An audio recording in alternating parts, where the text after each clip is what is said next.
check out what I got today. No, not here, but recently I did get a shiny Rhyhorn and a shiny Hippopotas. Hold on, let me plug my phone in real quick.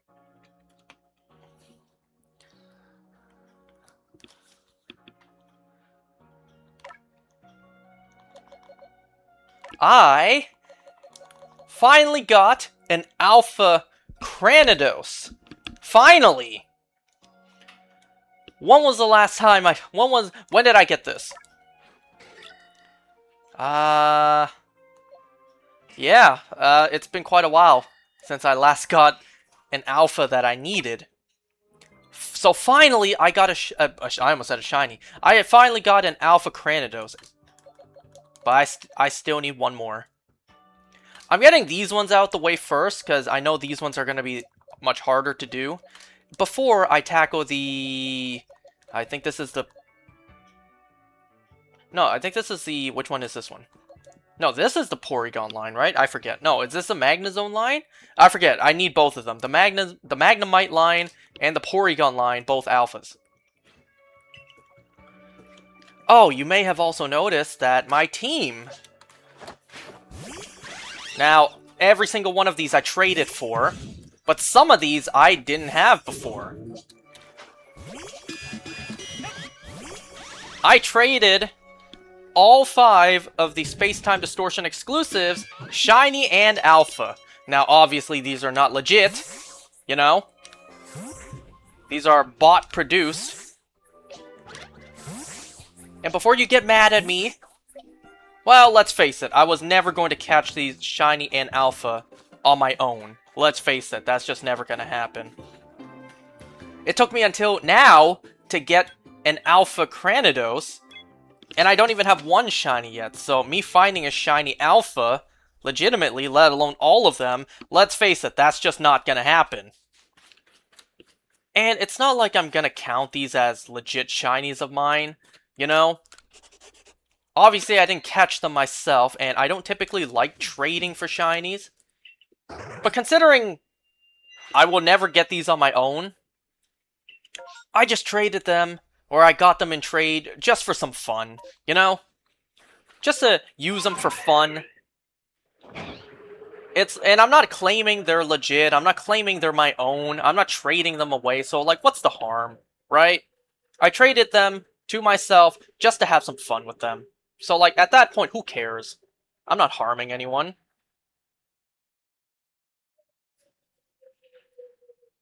But yeah, oh wait, I didn't even show you the other things I got today. Hold on.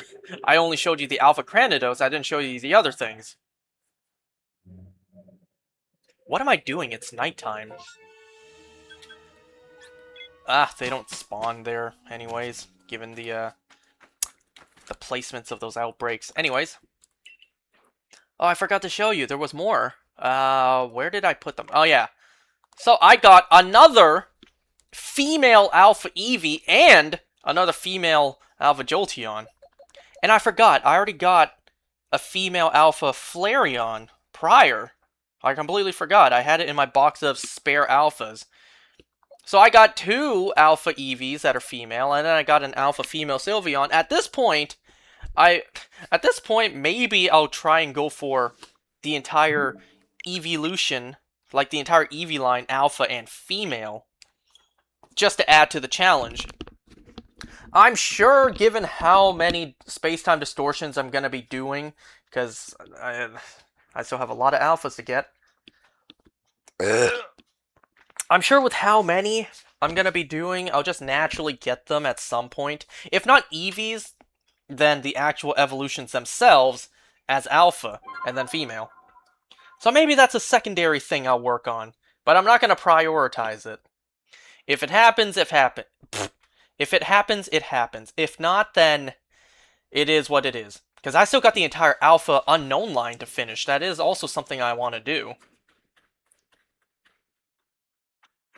And, well, that was pretty much as good as today got. Oh, also, speaking of good things that happened today, so today in Pokemon Go was the start of the... Oh shit, what's it called again?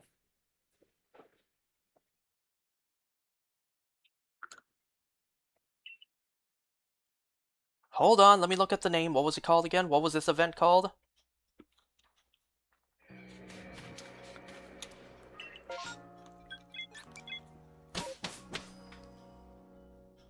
What was it? Season of Legends? Path of Legends? Hold on.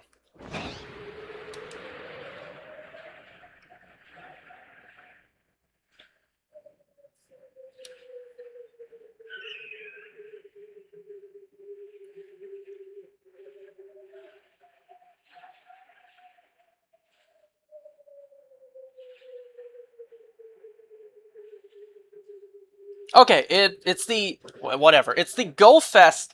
It's a lead up to Go Fest 2026, the week where we have all the legendaries. Road of Legends, I think that's what it's called. So today, very first raid of the day, I got this. I got a double XL shiny Azelf. First raid of the day. Not even just shiny, shiny and extra extra large. Incredible. Now, given that all legendaries, mythicals, and ultra beasts are back for this event, you know, the mythicals that are in raids, except for Hoopa, actually. So Deoxys and Genesect are in raids, all forms for both. I don't need their shinies, because I already got all forms for both of them shiny in Pokemon Go. So I don't need those forms. What I do want, however, and these ones are challenging to hunt for a reason, are the regionals. So this is actually my first ever shiny Azelf in Pokemon Go. But Uxie and Mesprit, they're regionals. So I have to use remote raid passes to get them if I want them. Also, other regionals are some of the Ultra Beasts. Pheromosa, Celesteela, Stakataka, all of those are regionals. I don't have them shiny, and I want them. But this may not be the best event to do it. Sure, I could get a shiny background, which would be awesome. But the raid pool is so diluted with literally everything else in the raids. Maybe I should wait for a future event where specifically these raid bosses come back. But another issue with hunting them is the fact that it's a different time where they're from. Stakataka, which is the one I want most, is in the Asias, you know, is in the Asian countries. And when it's day here, it's night there. And when it's day there, where the raids are actually happening, it's night here. I'll be asleep. Making it extra hard to raid. Oh well. Guess it was just never meant to be. I do want shiny Stakataka though, because it does look awesome. And I can't exactly plan a trip to Japan, because one, I don't know when they'll come back. You know? Well, actually, that's like the biggest reason. I can't just plan a trip to Japan to raid for them, because I don't know when they'll be back in raids. But yeah, that's about as good as today got. Finally got myself a couple more alphas, got myself a shiny double XL Azelf, and that's about it. Other than that, today was honestly a pretty shitty day. Pretty bad day, all in all. Today was a pretty bad day. Today was one of those days that just reinforces, yeah, I'm ready for death. I am ready to leave this world. I am ready to descend down to the underworld, because let's face it, I'm going. With my laundry list of sins, I am going straight down. There's not even a hint of ascending gonna happen for me. When I die, I will arrive in hell the day before. That's how quick I will go there.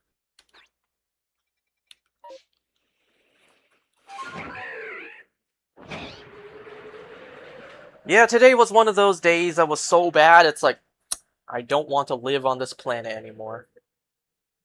And you can take out the on this planet portion.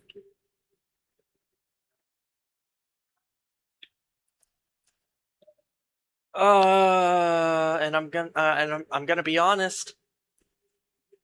It kind of looks like it ain't gonna pick up for my life anytime soon.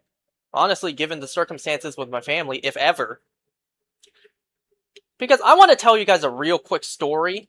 Rather, it's me rehashing a story I already told, but in case you don't remember, or if you haven't heard the story yet.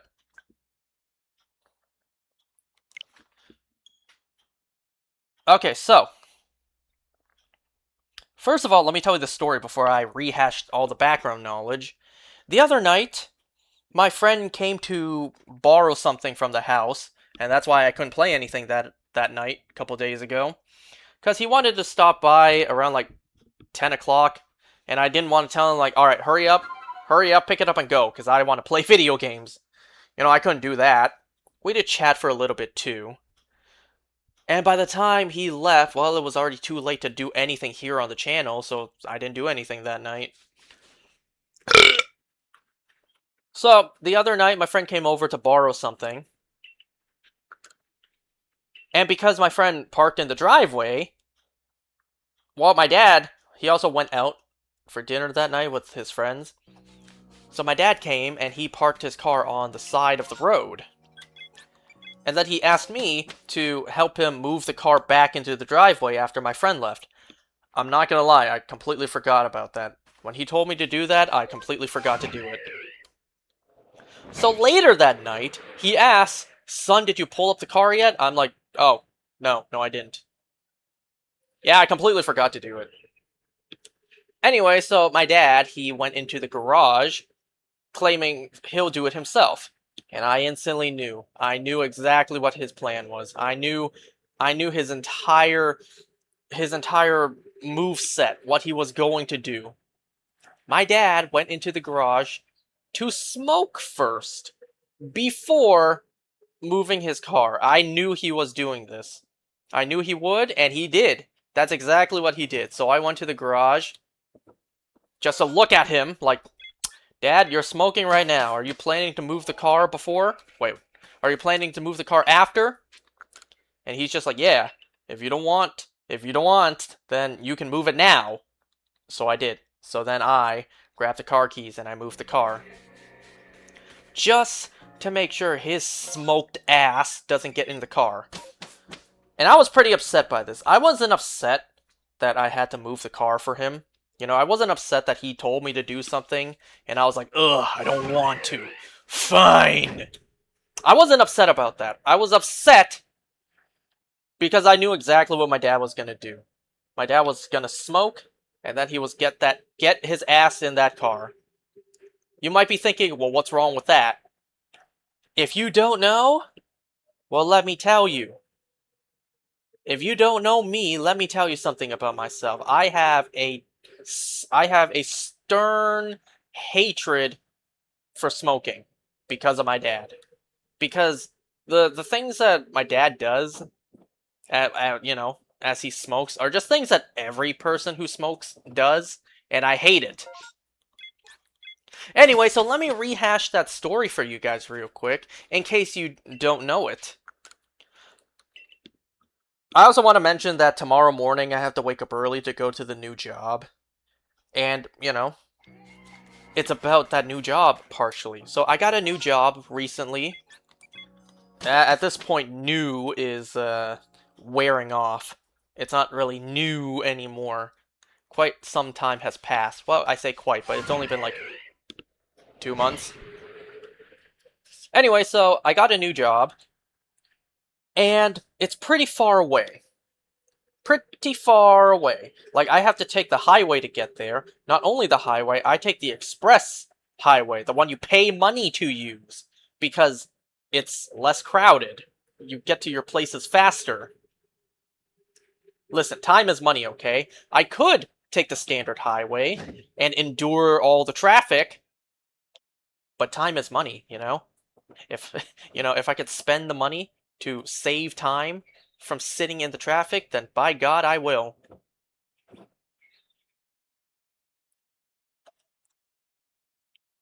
Alright, so this new job is pretty far away, and I do need to take the highway to get there. And my parents, my dad in particular, does not want me to drive my car there. Because he claims my car is very old, very high mileage, and he would just rather I don't take my car. So, to get to this job, I have been taking my mom's car. Because while, yes, my mom's car is old, 8+ years at this point, it's not as old as my car, which is like a decade plus because we got it secondhand. So I've been taking my mom's car to this new job because my dad doesn't want me to drive my old-ass car, claiming it's quote-unquote not safe to drive an old car with high mileage. My friends keep on telling me, well, what difference does it make? Like, it's perfectly safe to drive an older car, you know? It's like, what's the problem here?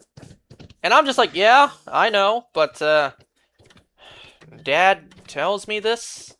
He tells me what to do, and I just do it, because I know there's no point arguing with him, there's no point trying to change his mind, there is literally no point. You might be calling me a bitch for that, but hey, this is my father we're talking about, not your father, with whom you may deal with differently. This is my father, and this is how I deal with my father, alright? My dad claimed the best car to drive for this new job is his car. His big-ass car. And I refuse, because he smokes in it. I absolutely refused to drive his car. Absolutely not. Fuck no. Man, I don't like getting into his car to begin with, just because of the permanent scent of smoke in there. I already don't even like going into his car, let alone driving it consistently. So what does my dad do? He buys a new car. Or rather, he traded in his old car for a newer car. A newer car that is a little bit cheaper per month, but we still purchased a new car nonetheless. So, according to him, in the long run, we'll save money, but at the moment, we still did spend tens of thousands of dollars for a brand new car when it was completely unnecessary.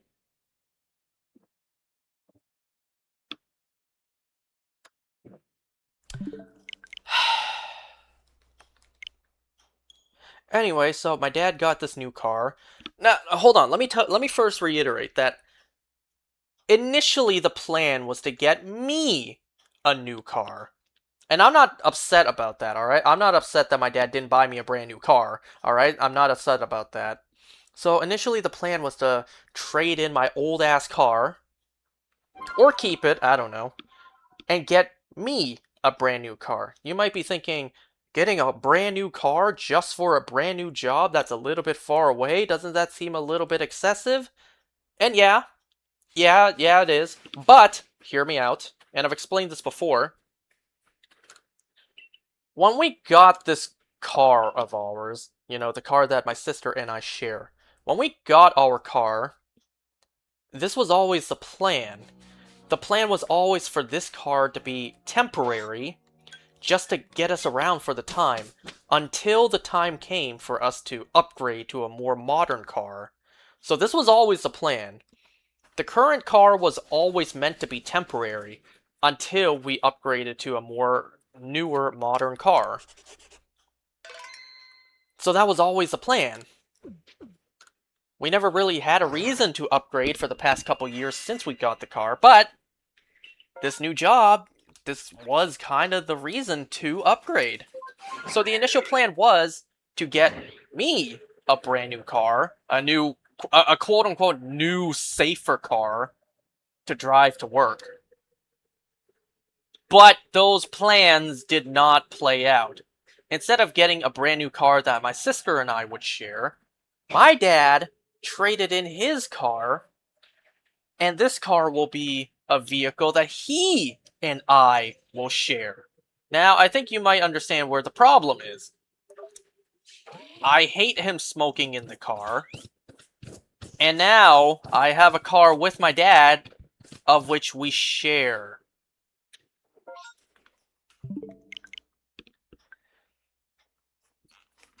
let me tell you, folks, I have no faith that my dad will not smoke in the car. Now, that may sound a little cruel that I have no faith in my father, but time and time again, my lack of faith has been proven true because I caught my dad multiple times, almost about to just cave. See, to me, it's not enough to not simply smoke in the car, which I feel like is not even a big ask. Just don't smoke in the fucking car. That's not a huge thing to ask for. Like, it's easy not to do. You just don't do it. It's easy not to do it, right? Anyway, for me, it's not enough to simply not smoke in the car. If you want me to drive that car, you also cannot smoke beforehand, before getting into that car. Because the one thing I hate about people who smoke is that the moment they finish smoking, they don't even stand outside to let the smoke dissipate, to air it out first, air off the scent off of their bodies. No, they just walk right in, bring in all the smoke with them. I hate that. So people who smoke, the moment they finish smoking, they walk right into the car. They don't even roll down the windows. No, they bring in all the smoke with them, trapping it into the car. I hate that. And that is why, to me, it's not enough to simply not smoke in the car. You also have to not smoke before getting into the car. And, oh yeah, my dad, I was right to have no faith he will not do this. Let me tell you something, folks. If my dad smokes once inside that car, I will not drive it. Not at all. I will refuse to drive it, period. I asked him nicely, Dad, don't smoke in the car if you want me to drive it. He does it one time. Nope. All yours. I refuse to drive it. But son, I got this for you. Nope. No, I asked you for something very simple. Simply not to smoke in it, and you couldn't even control yourself with that. Nope, car's all yours. I don't want it. I am not driving it, period.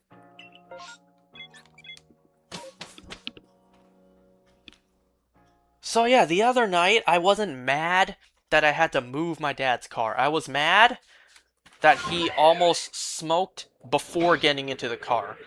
Man, I should have said something. I should have told him, like, you couldn't have moved the car before you smoked. You had to smoke before moving the car. My life is a joke. Folks, my life is an absolute joke. I'm ready to just leave this world. All the stupidity in this world. Sony removing all physical games. My family being absolute retards. I'm done with this world. I am willing to just opt out. Like, I really am. And life is not looking good for me in the future. Life is not looking upwards.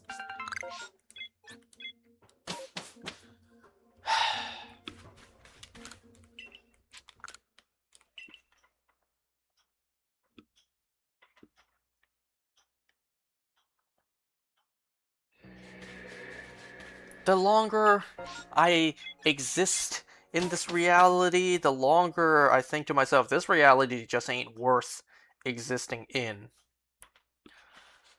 But I continue to breathe because I'm technically, in a way, obligated to.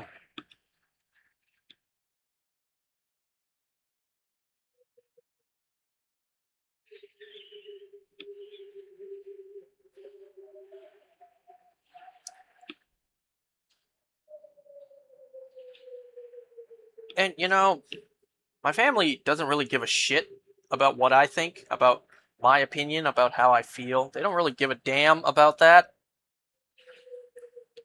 It's always, you're wrong about this. You did this wrong. You were incorrect about that. Just, it's always your fault. You did this wrong. You need to learn better. You need to learn, period. It's like,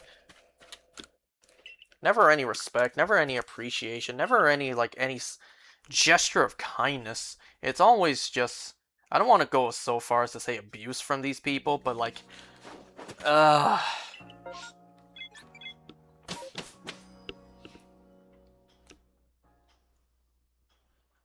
And you know, it's not like I'll ever meet someone, like a woman in my life, to ever take my side and argue on my behalf. No, that's never gonna happen. It's not like anyone's ever gonna see my point of view, anyone's ever gonna agree, like, yeah, you're kinda mistreated. You know, you deserve better. No, that's never happening. I'm not saying I deserve better, but I'm also trying to say, like,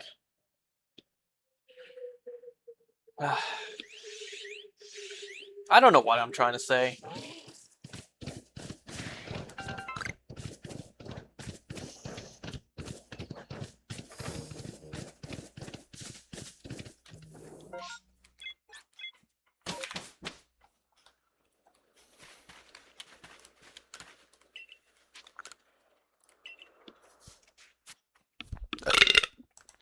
And, you know, more on that whole smoking in the car thing. And I've already explained both of these before, so I also have no faith. Like, if I didn't have faith that my dad wouldn't smoke in the car now, excuse me, I have even less faith, less than zero faith, that he will not smoke in the car eventually, because wintertime will eventually happen. You know what happens during winter? It snows. You know what snow means? It's cold. And my dad does not like the cold. He will roll down the windows for once, finally, and smoke in the car just so he doesn't go outside in the cold. And what do you think people who smoke do when they're done smoking in the car?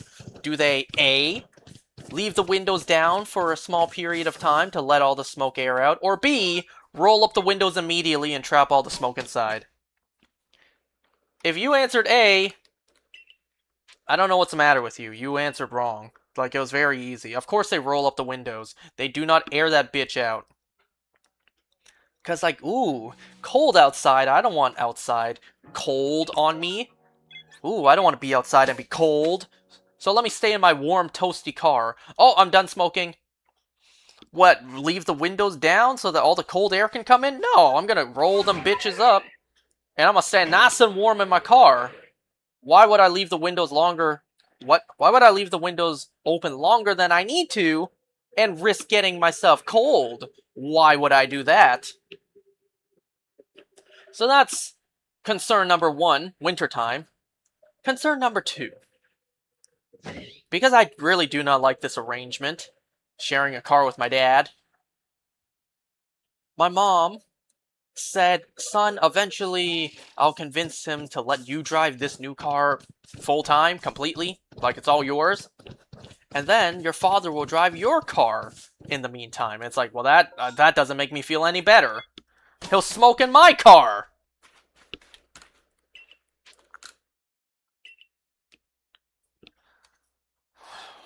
What is wrong with my life? Why can't things just be simple and straightforward in my life? Why can't things just go the way that they should, you know? It's not a big ask to not smoke in one's vehicle. It's not that hard, you know?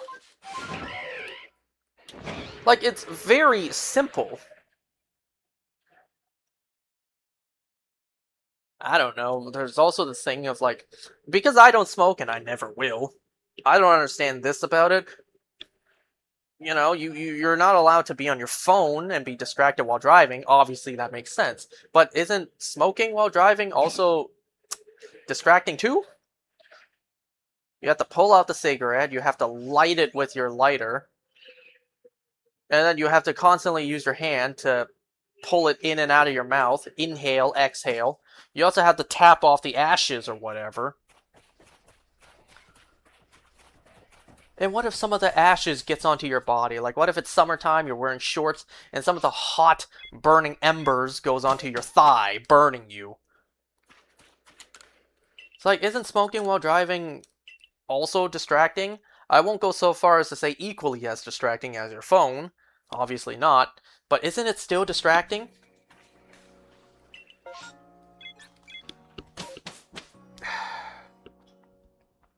I tell you, folks, he smokes one time in that car. I get even a whiff of smoke in that vehicle. It's all his.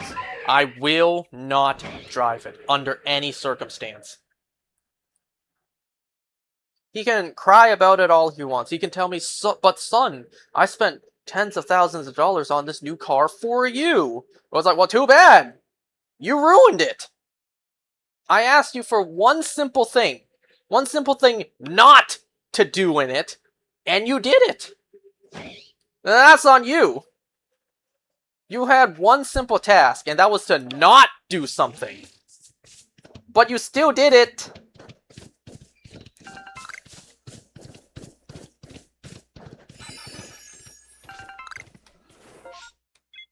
And remember, like I said, it's not enough for him to simply not smoke in the car. He also cannot smoke before getting into the car. And that is the major one he keeps on forgetting. I may be sounding stupid, I may be sounding strict, but god damn it, if you want me to drive that car, these are my conditions. You break the conditions, deal's off. We have no deal.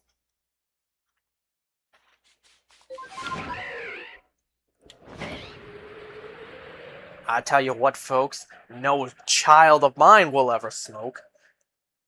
The amount of rage that will fill me if one day my kid smokes.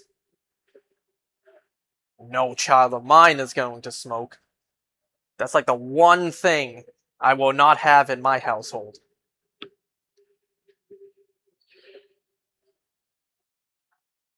Although, because I have such a stern hatred for smoking, I'm afraid my kids, one day if I ever have kids, I'm afraid my kids will be rebellious and do that just to spite me. You would think that if my dad smokes, it would kind of ease me into it. No, for me it had the opposite effect. I have nothing but pure hatred for it. I will die before I ever smoke one.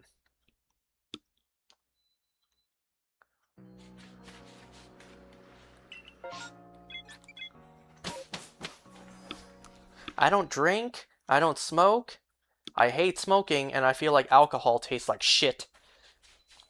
So I don't do either of them.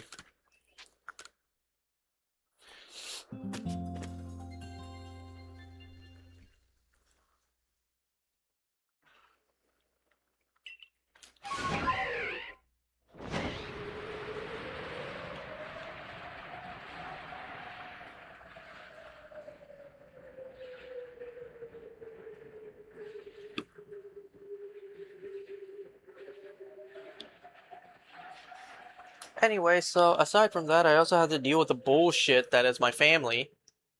And the fact that I have to work 3 jobs while my sister gets to be a lax little princess and not go to work for half the week. She didn't work today. She probably won't work tomorrow. I don't know what other day this week she'll be taking off. Meanwhile, me on the other hand, this week, I work today, I'm working tomorrow. Wednesday I don't have anything to work, but I don't count on staying home because I know some bullshit's gonna happen. Thursday I'm working. Friday I have my part-time in the morning. Saturday and Sunday, yeah, I'm working those days too. So this week, I only have Wednesday with nothing planned, and I do not count on me being able to stay home and sleep in that day, because I just get the gut feeling some bullshit's gonna happen, and I'm gonna have to go into work at one of the 2 jobs. Not the part-time, that only happens once a week.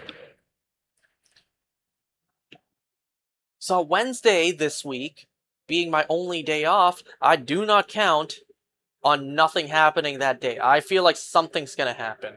Because more times than not, on my planned scheduled day off, something happens and I have to go into work. And I feel like that's absolute bullshit. I work 6 to 7 days a week. My one day off is a coin flip if I even get to stay home that day.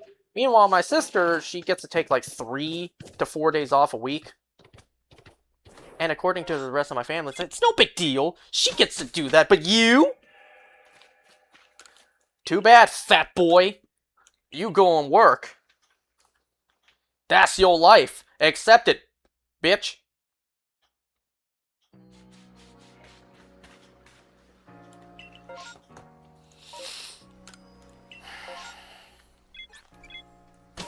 You know, no respect, no compassion, no anything positive from these people I live with. Constant negativity, constant bitching and nagging, constant. I don't want to go so far as to say abuse, but.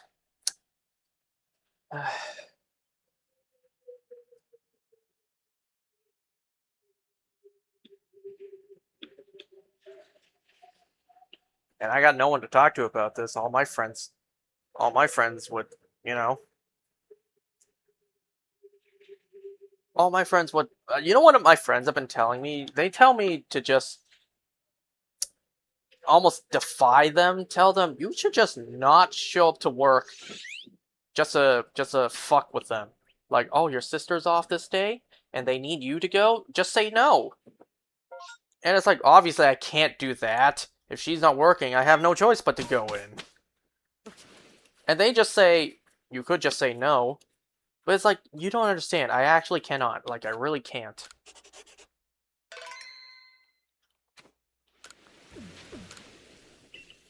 What?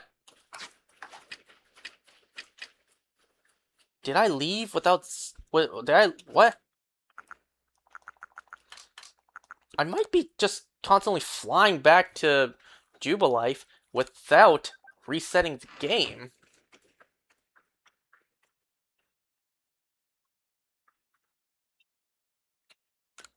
You know, I got no therapist to talk to this stuff about. I got no money for a therapist. I keep spending it all on stupid things. I actually did see a Byleth dress, not dress, a Byleth dancer figure for like almost $300, and it's like, shit, I really should not have looked into this. I'm probably gonna buy this now.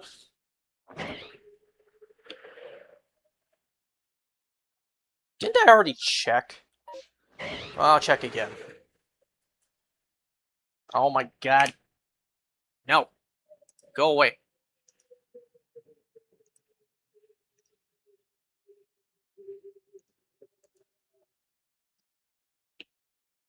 Because I'm not gonna lie, folks, female Byleth is hot.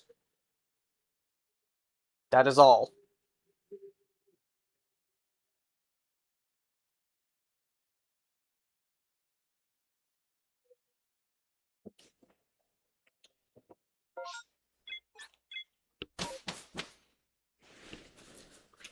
Because, you know, I really would love to challenge my sister to switch places with her for even just one day, let alone a whole week, and see how it feels.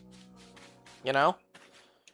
She works 6 days a week, borderline 7, because you may or may not lose your day off.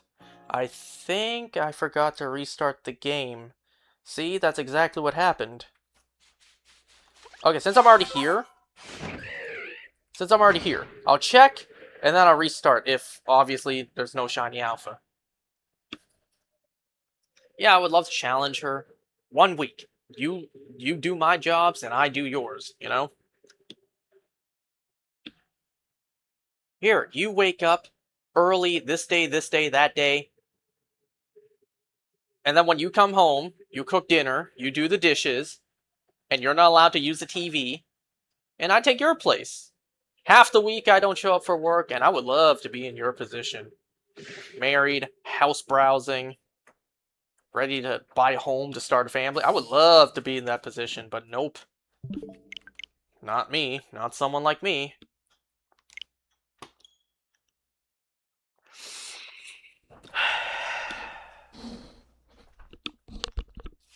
Well, enough about me bitching on my life, because we once again have 2 shows to go over. The next episode of Spider Noir and another episode of Amazing Digital Circus. This was actually a big episode. Like, a big episode in terms of things that are hinted at and revealed. God damn it, I need to wake up early tomorrow.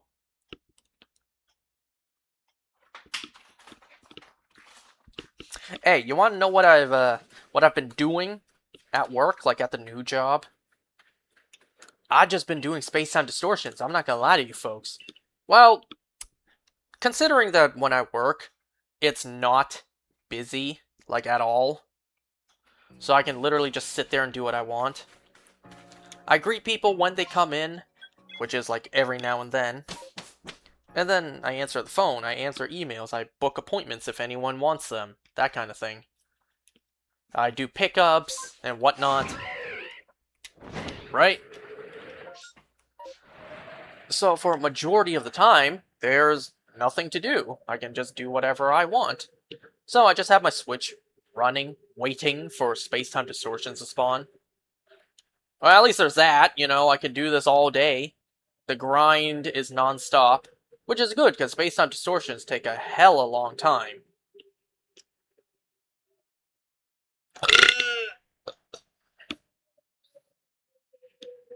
That Alpha Cranidose, though, I did get right before starting this, like, right before.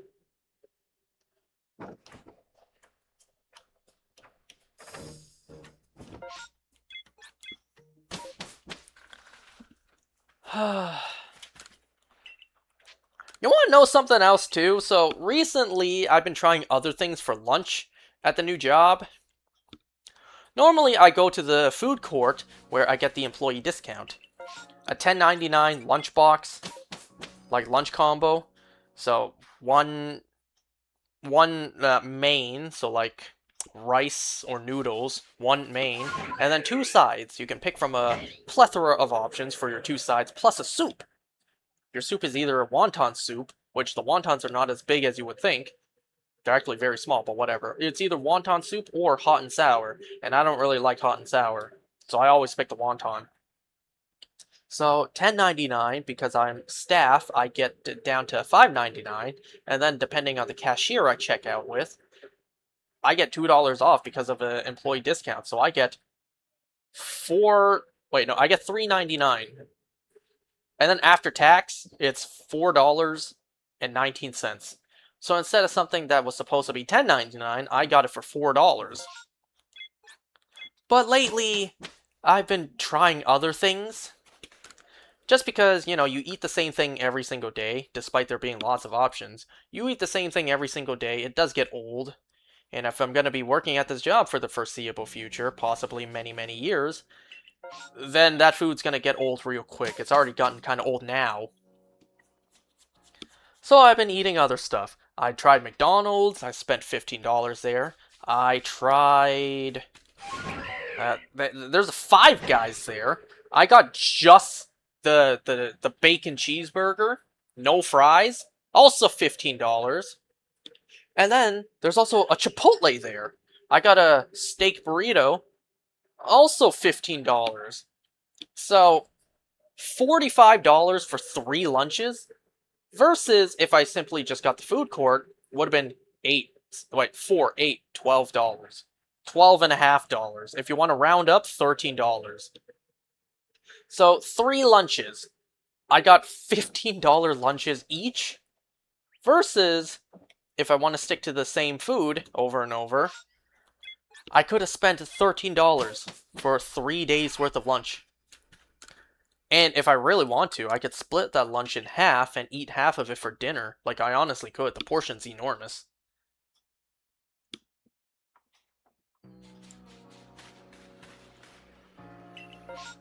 You know, on one hand, I would like to try other food. Well, I say try as if I haven't eaten McDonald's, Five Guys, or Chipotle before. But yeah, it's like, on one hand, I would like to try other food. On one hand, I would like to try other food, but on the other hand, money. I spent $45 for 3 lunches when I could have spent 12. Here, let's simplify it. Let's divide it down. I could have spent $4 on a lunch instead of 15. And then multiply that by 3 days.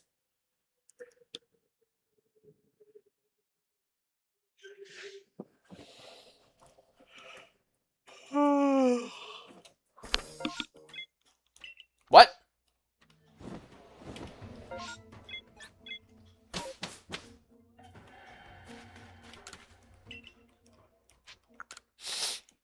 Anyway, Anyways, so let me take a drink of water before I start talking more.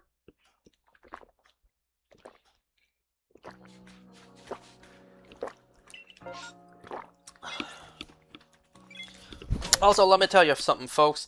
The public bathrooms in Toronto is an absolute nightmare. Not only is it filthy, which, hats off, you really gotta pay respects to the custodians, the people who clean public bathrooms. I'm sure growing up, that's not the job that they envisioned for themselves in the future, you know?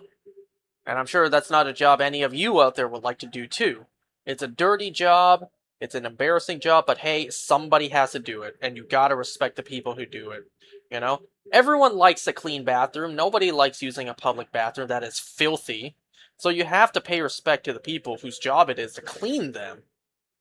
I'm sure you don't like cleaning your own toilet, let alone a public toilet that who knows how many people have used. And some even have the nerve not to flush. So you really gotta give respect to the people whose jobs it is to clean public bathrooms. Anyway, so yeah, public bathrooms in Toronto is a nightmare. Because the other day at work, I went into the bathroom just to pee. There was a dude washing his foot in the sink. Like, literally scrubbing his foot. It's like, man, let me quickly pee and get out of here. I want nothing to do with this. I want no part of this. I do not want to be in this bathroom any longer, anymore.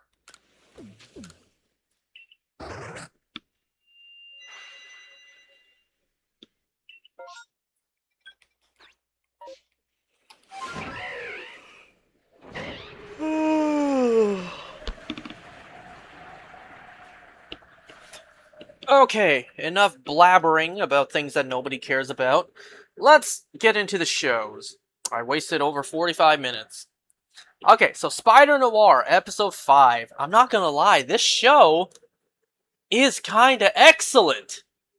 I really like the show so far. And now that I'm done episode 5, I'm really sad that there's only 3 more episodes. I really hope there's gonna be a season 2. Like, I really, really, really want more of this show. I also wanted more from the Penguin, so we'll have to see if we get more of that. I doubt it, though. At least not until the Batman Part 2 drops. And, at least long after that. So yeah, this show is kinda excellent. I really like this show. Okay, so episode 5. Wait, hold on. Let me check something real quick.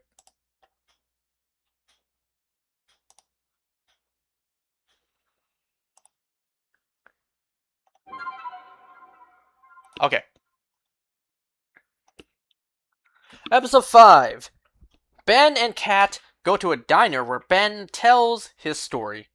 So during the war in France, inside of a compound, Ben not only found the cell with Flint, Addison, and Lonnie, he also found a bunch of men being experimented on.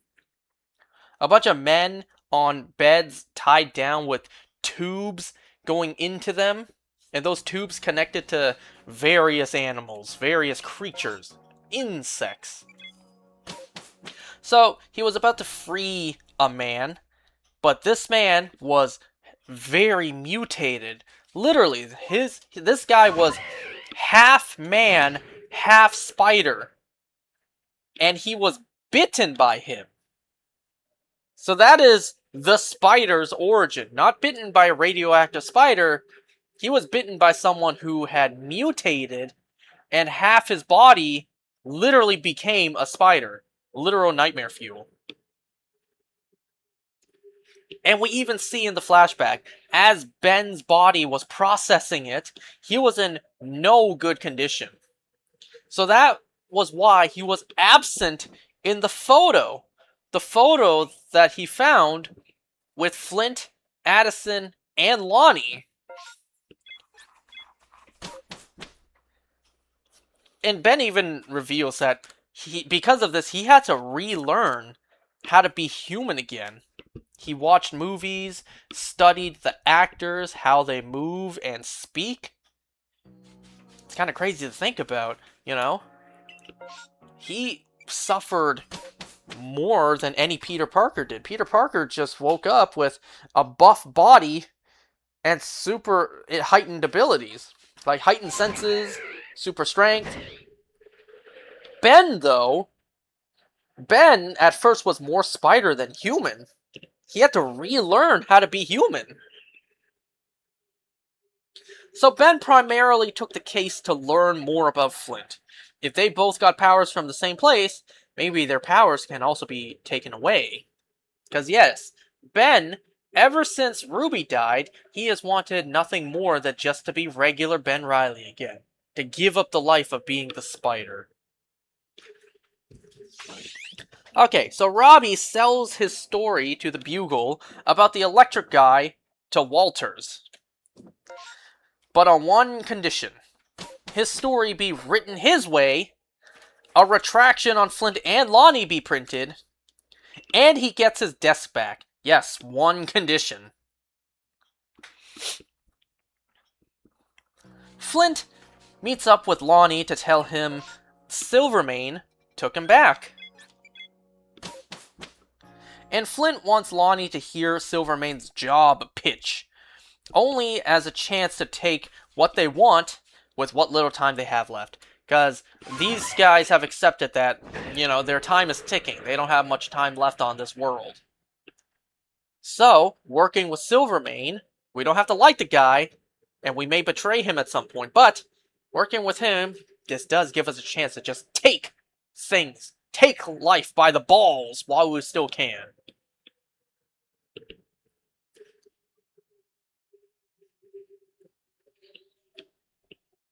Alright, so Janet and Robbie tell Ben that the 4 veterans with powers were part of the Germans' experiments. Some sort of failed super soldier program. Ah, where have I heard that before? The Germans trying to recreate the super soldier program?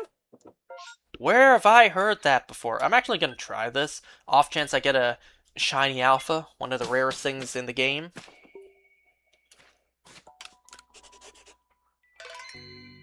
Or just a shiny. A shiny would be nice too. I already have a shiny Cherim. I don't have a shiny Cherubi yet.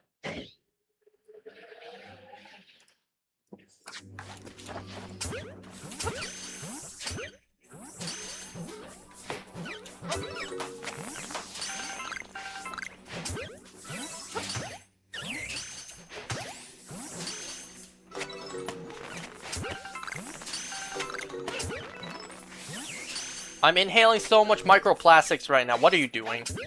Are you ripping packs again? Or are you 3D printing? What are you doing?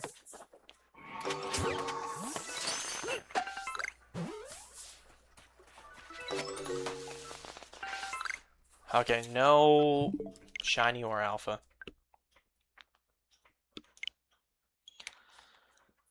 Okay, so the 4 veterans got their powers from a failed super soldier program conducted by the Germans, but the war was 15 years ago.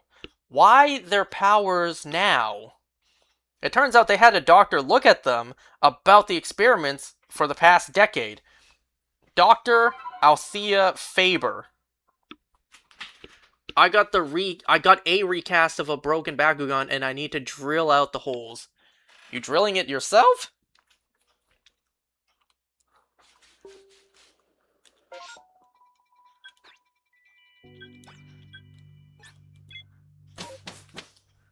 Okay, so the electric guy is in prison being interrogated about where he came from.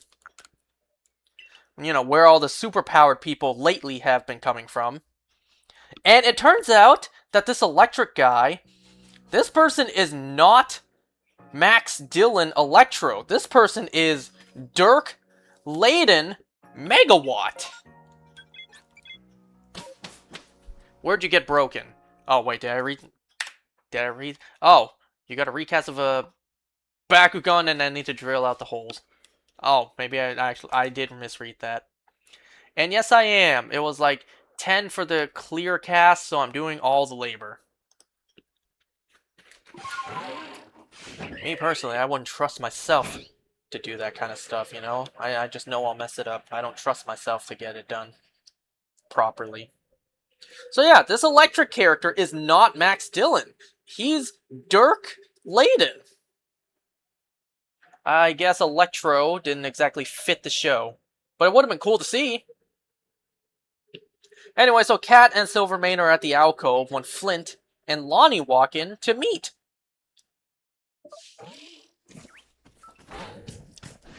Robbie meets with Dr. Faber and her associate Ogden outside as Ben sneaks into her office to search for info. Faber refuses to tell Robbie anything. Supposedly, all four's powers started emerging after meeting with her. Ben finds a secret compartment in a drawer, so he pulls out all the files in it, but before he's able to get out, Ben does get caught, but pretends to be a distraught patient, wearing a suit and tie. But Ogden recognizes Ben from France, though, as the one who saved them. So they know he took the files. Flint and Lonnie arrive at the police station to meet with Layden. Silvermane walks in to talk to Layden. He wants Layden to join him and his men to remind Mayor Morris, who runs this town. Now freed, Layden kills his torturer by kissing electricity into his mouth? Well, that was weird. I'll admit it's creative, but it's weird. Even Silvermane thought that was weird.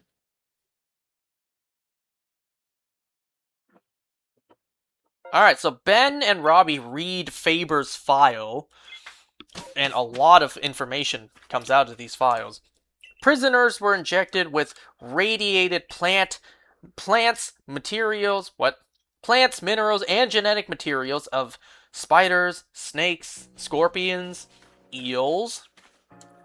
The Germans then altered the subject's genes by splicing them with those of other entities.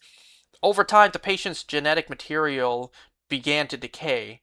Many suffered lethal mutations, while others survived in an altered state for months or years. Faber just activated latent abilities and accelerated them when looking for a cure. So now they know that these guys are dying. Ben wants to tell Kat this before Robbie prints it for the newspaper. If Flint is to die, he wants him to learn it this way over reading it in the paper.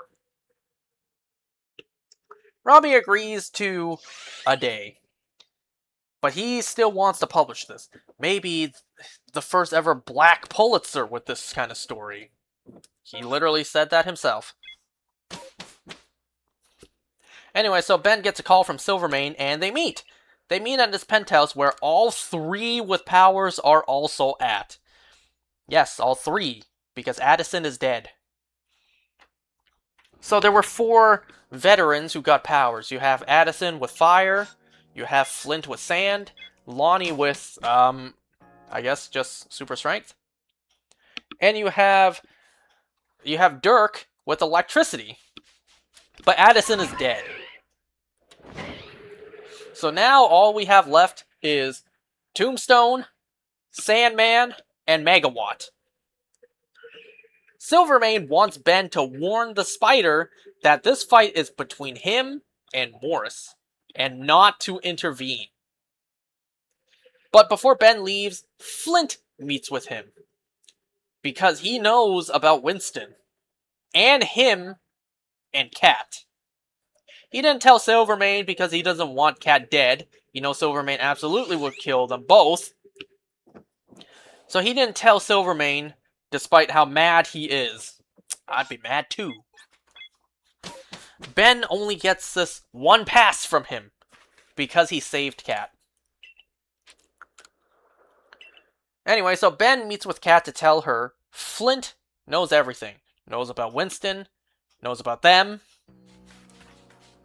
He also tells her about Faber speeding up Flint's power. Speeding up Flint's powers, which is killing him. Supposedly, every time Flint uses his powers, same goes with the other two, it kills them quicker and quicker. Ben also suggests that they run away together. That for the first time in a long time, he's willing to take a chance. And she agrees. She agrees, so they plan to run away together. So the next morning, Ben treats Janet to breakfast, acting super strange, so Janet knows something's up. Otherwise, Ben wouldn't be treating her to breakfast, splurging on her, and eating a bowl of cream cheese. Oh, wait, a bowl of cottage cheese. Because Ben knows there might be beaches in his future. So Ben tells her that he is leaving town, probably permanently. And then Ben can't hold his excitement. He acts like a kid experiencing love for the first time. Janet is happy for him, but you can tell she's also sad to see her friend and job go. Once again, I'm going to try this.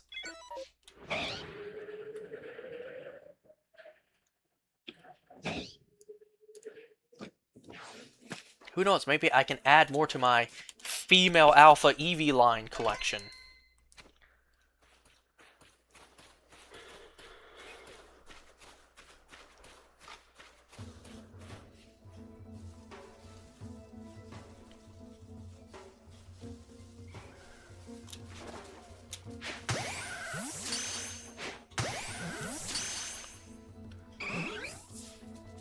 Okay, so Lonnie visits Kat to tell her about Flint.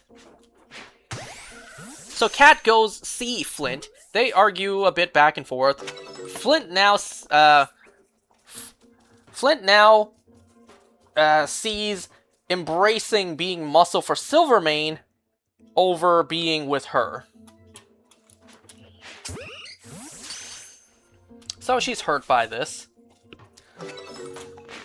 You really do question, who is Kat in allegiance with? Is she with Ben or is she with Flint? Because this dialogue almost seems like Kat kisses and is with Ben just to ensure she can be with Flint in the future.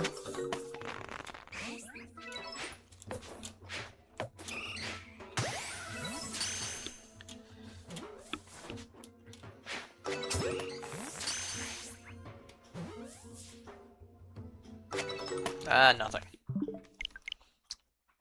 So, Lonnie says, there is one thing left. Faber said they could try to save them. Or rather, who? The spider. Faber believes his mutation is different, because he's not dying. And maybe could save them all. Only problem is, Faber has no idea who the spider is, or how to get into contact with him. So this gives Kat an idea.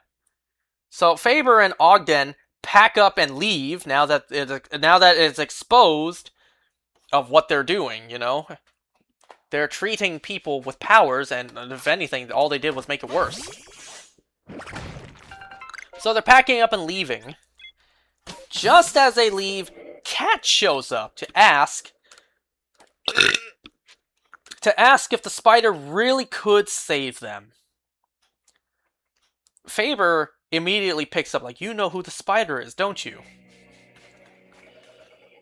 Kat makes her promise that if she tells them who the spider is, not to harm him, and Faber gives her word. I don't know how long that'll last. I don't know if she will actually keep her promise.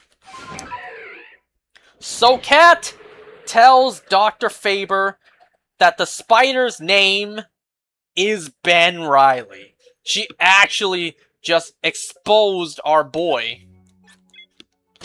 Oh, the heartbreak. Just when Ben is super excited, super giddy to start a new chapter of his life with a woman that he caught feelings for. Oh, you hate to see it. Oh, wait, wait until Ben learns of this betrayal.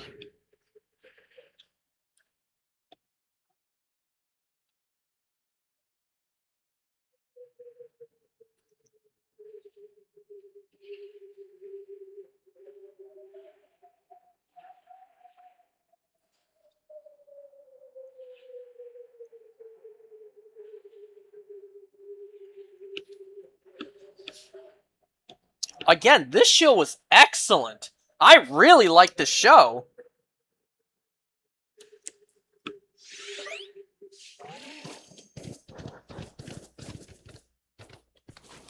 But you know what? Let's move on. No, shaman feeding, you still here? Because we're about to go into Amazing Digital Circus, and there's a lot to go over for this episode. Lots to go over, because a lot was revealed for this episode. I sent you screenshots as I was watching it.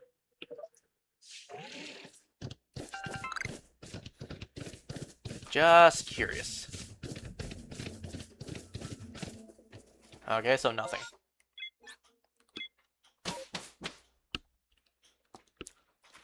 Alright, so Amazing Digital Circus, Episode 5. You know what I realized after watching this episode? We're done. We are now done with Episode 5, meaning we are officially halfway done with the show. And there is no second season. There's no more after these 9 episodes. So I am already halfway done. And when I'm done, that's it. There is no more. Ever.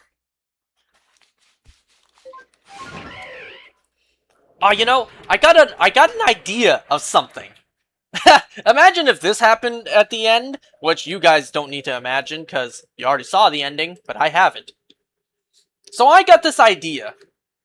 Because we know that these characters are literally in a computer, like, we saw that at the end of episode 1, they are literally inside a computer program, inside a computer. Like, legitimately, they are inside a computer. What if, when our characters wake up, we see live-action actors waking up? We see whoever Pomni really is waking up like, oh my goodness, I'm back in reality. I was Pomni in there. That's not my real name. Right? We see live-action people playing our characters, waking up from whatever headset they have on. I don't know, that's just an idea. Snap back to reality, yep.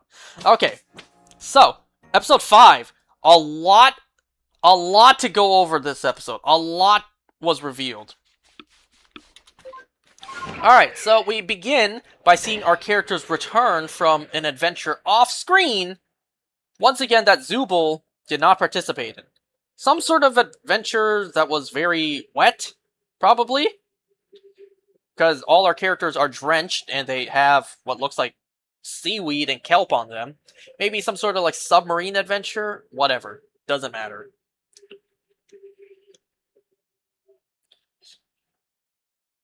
So Kane is actually pretty upset that Zubul once again did not participate. And for the first time, we actually see Kane angry. But then he immediately snaps back to himself.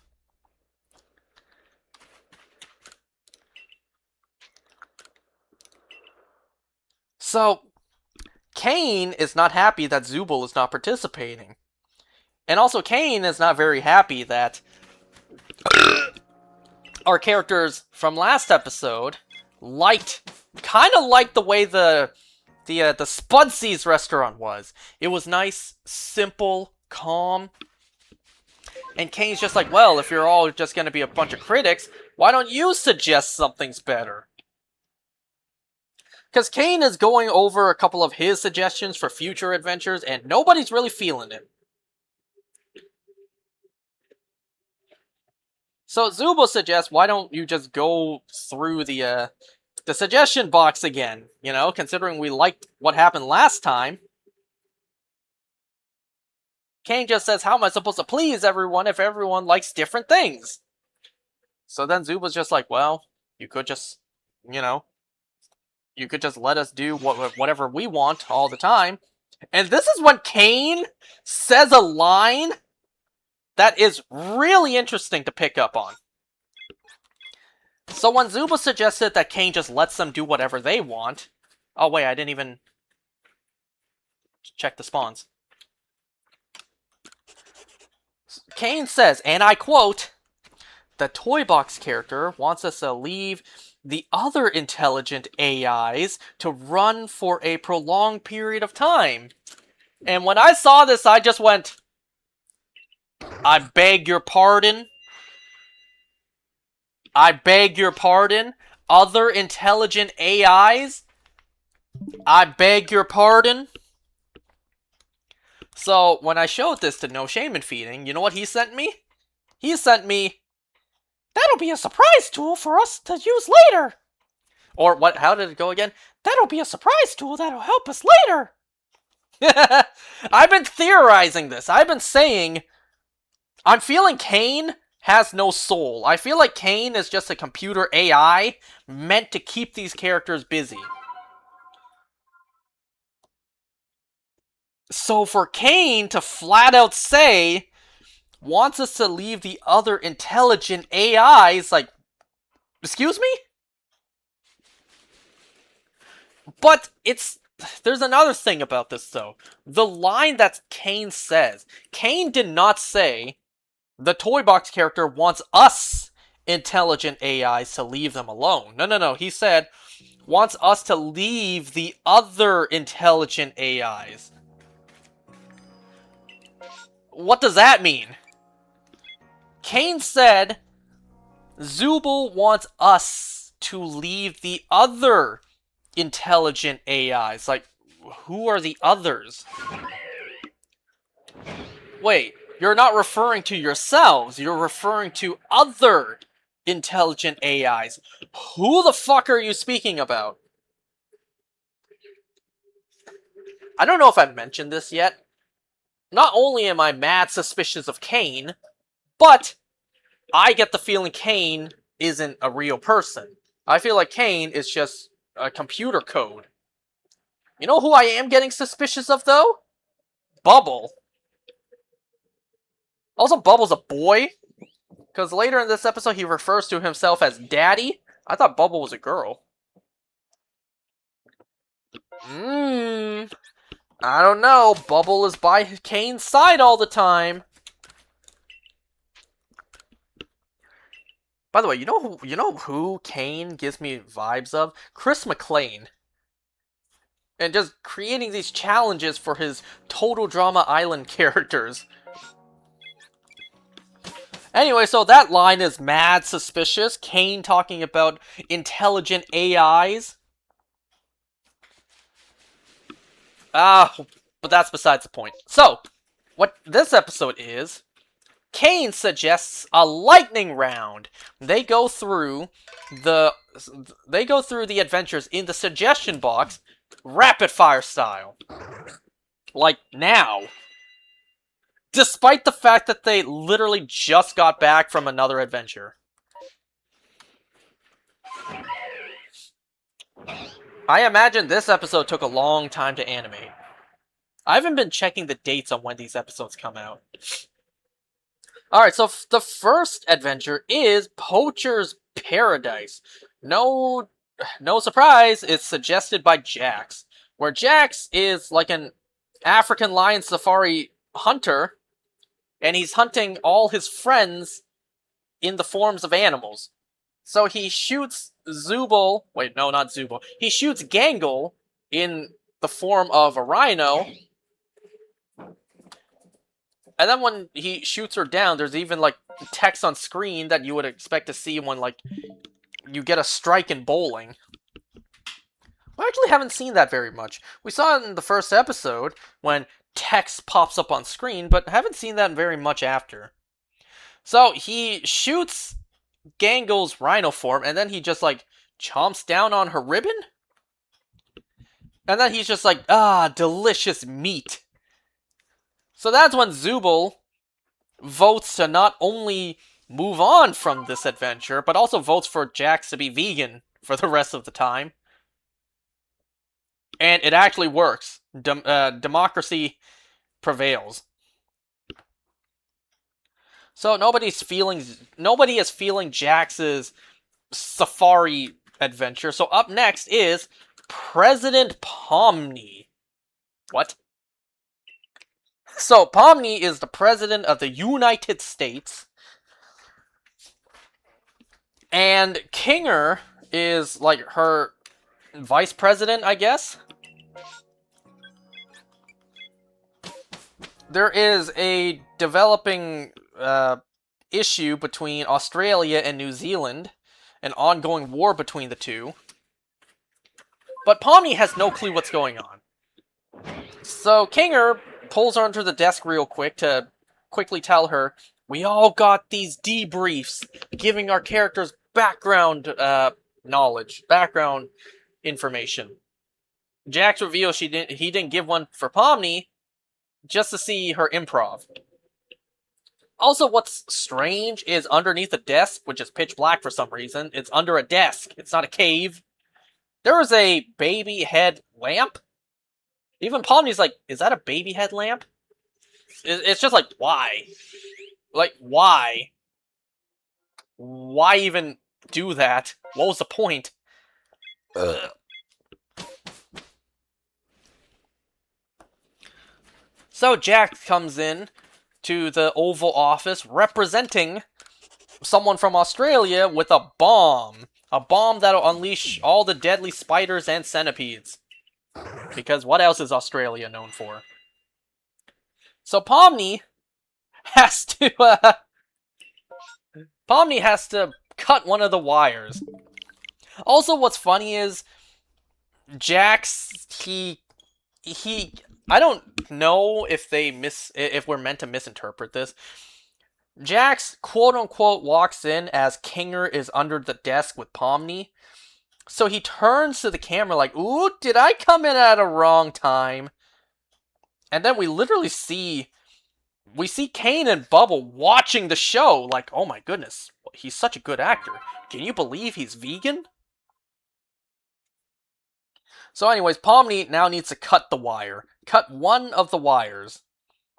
That's when Gango shows up, screaming, Gary, there's a bomb strapped to my chest unless you take a bath. No, I'm kidding. Gango comes in with a bomb strapped to her chest, claiming, oh, I'm a New Zealand extremist, and I don't know what people there do to threaten people with. And then the bomb explodes. We get this freeze screen. We get this freeze screen like the to be continued meme. And then what's the next adventure? A literal anime sequence. Like actually 2D animated anime. And it's no surprise who suggested this. Gango suggested this. So, our characters are now in a slice-of-life anime, where they're in a classroom. Kinger is going to teach them the complex foreign language, English. So, Jax isn't feeling this. Jax doesn't like being in a slice-of-life anime, because slice-of-life animes are boring. So, he suggests to move on, but everyone's like, no, let's give this one a chance. And then, oh my god, do my ears deceive me? Jax follows up with that thing he said in episode 2. The figurine thing with Gango. He said that Gango once did something with an anime figurine, something embarrassing. So, not as embarrassing as that time Gango took an anime figure and... But then Gango just... is like, yeah, let's skip this. That's fine. Don't say anything else. Let's skip this and move on to the next adventure. So, I can't believe it. We actually did follow up on the figurine thing.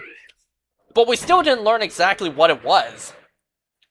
We now know it involves Gangle and an anime figurine, but what does that have to do with Ragatha? Like, why did Jax... Why would telling Ragatha... What? Okay, so, after the anime sequence, we now cut to stargazing, where, no bullshit, No anything crazy, literally just relaxing and stargazing. Kinger, Zubul, and Gango, they're enjoying sandwiches and a picnic. And this is where we get some character development, kinda, with Jax. Jax is kind of feeling like, what's the point, you know? What's the point of being nice all the time? Kind of like with Ragatha. You know, if you be nice to everyone, telling everyone they have value every single day, it eventually loses meaning. But Ragatha's just like, oh yeah, it's so much better for you to be bullying and tormenting Gango day after day. That's totally much better.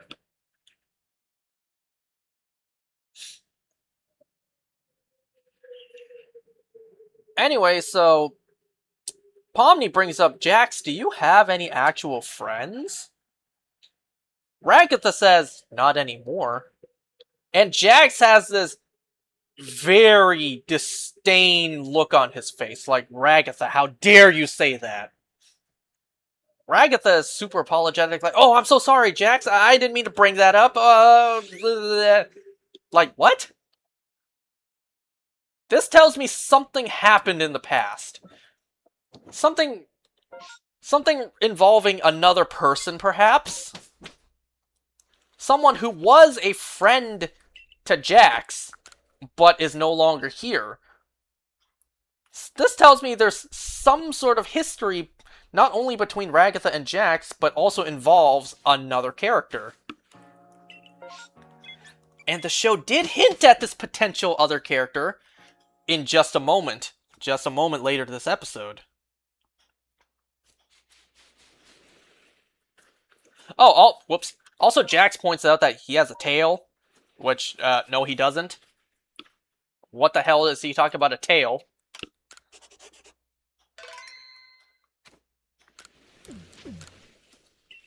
Anyway, so everyone's enjoying the stargazing adventure. Not gonna lie, I like stargazing too. Stargazing's nice.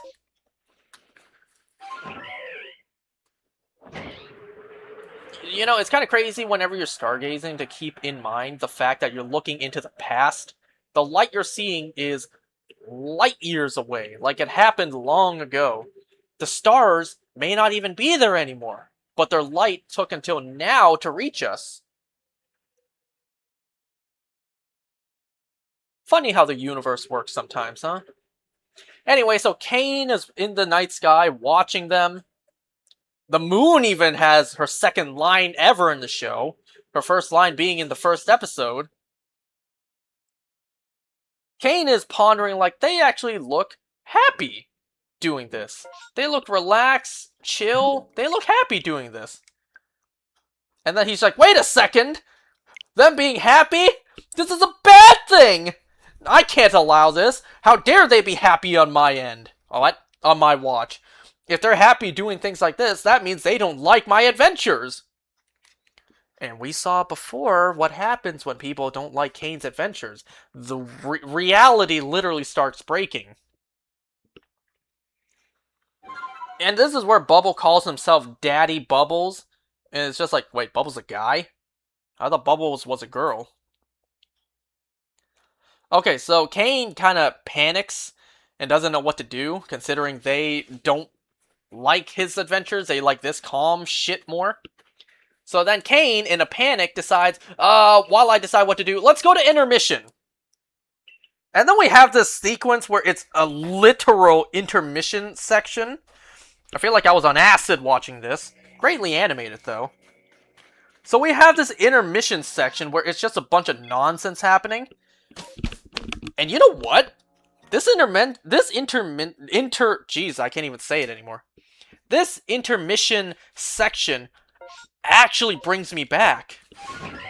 It makes me think of like the actual intermission sections you would see on TV, like you would see on YTV in the early 2000s. Like it actually does look like an intermission from one of the old early 2000s TV channels. That was the original brain rot, by the way. Kids these days don't know. The intermissions you would get between kids' cartoons in the past, it actually did look like this.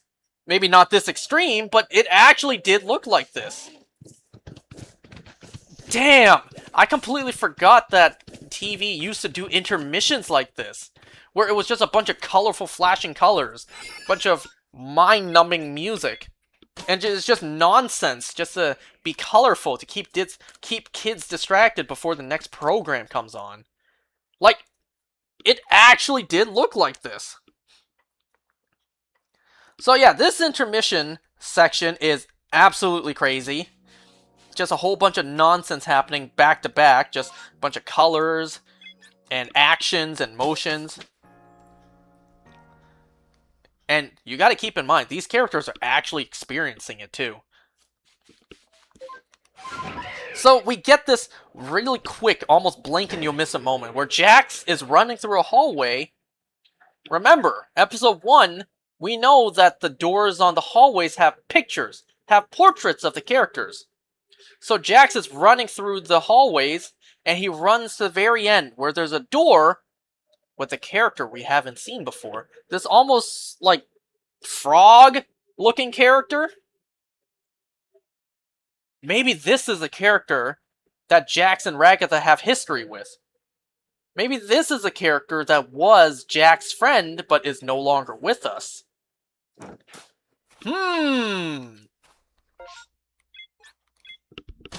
Interesting how they deliberately showed us this. Anyway, so Zubo questions Kane like, Kane, what are we doing? We're intermissioning.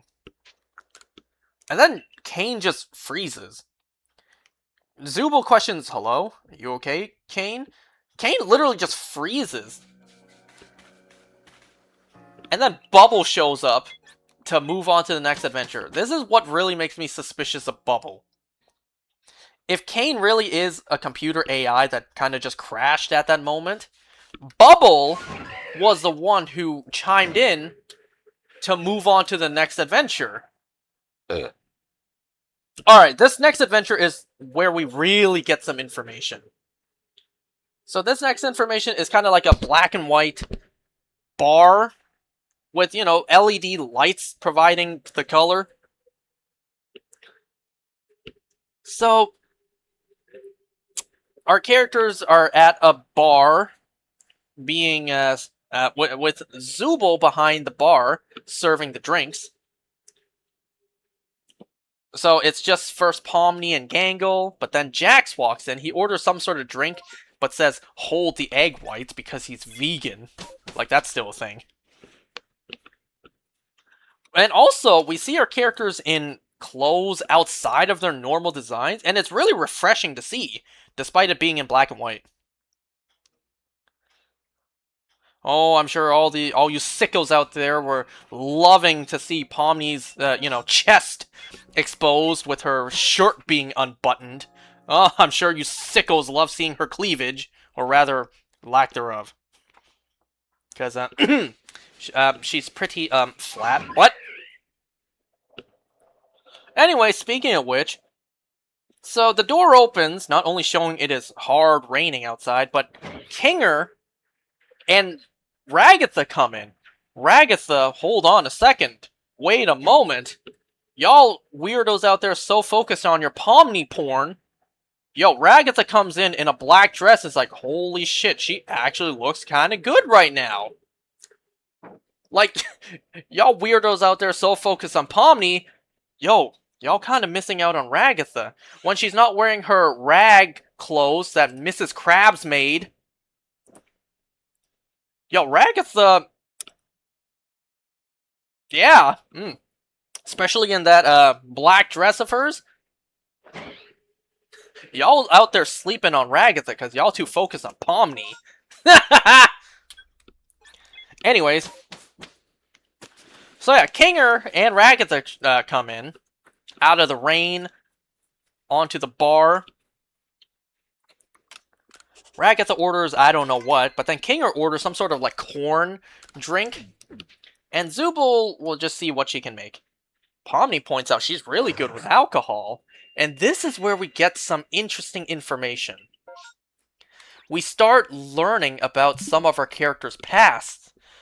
Zubul says she not only used to work at a bar, she enjoys fixing drinks, she also worked as a tattoo artist. I don't know what Jax implies with this. Like, he keeps on mocking Zubul for being bartender and a tattoo artist. He constantly is just like, yeah, that makes sense for you. It's like, what is that supposed to mean? You know, he even questions Pomni, like, Pomni, have you had any jobs? Or are you too young?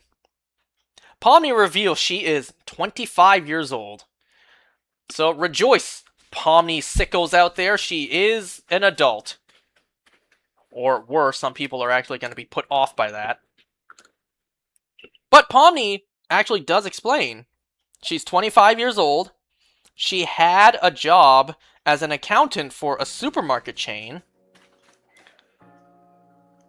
And on her free time, she would like to do things like explore places, film them, post them online, explore abandoned buildings, record it, and post it online. And then Jax points out, a YouTuber. Keep that in mind for just a moment. Jax tries to explain his backstory, but it's absolute bullshit, so we just skip over him.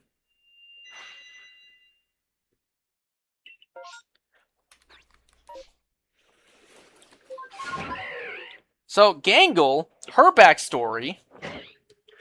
first of all, Gangle's wearing a shirt.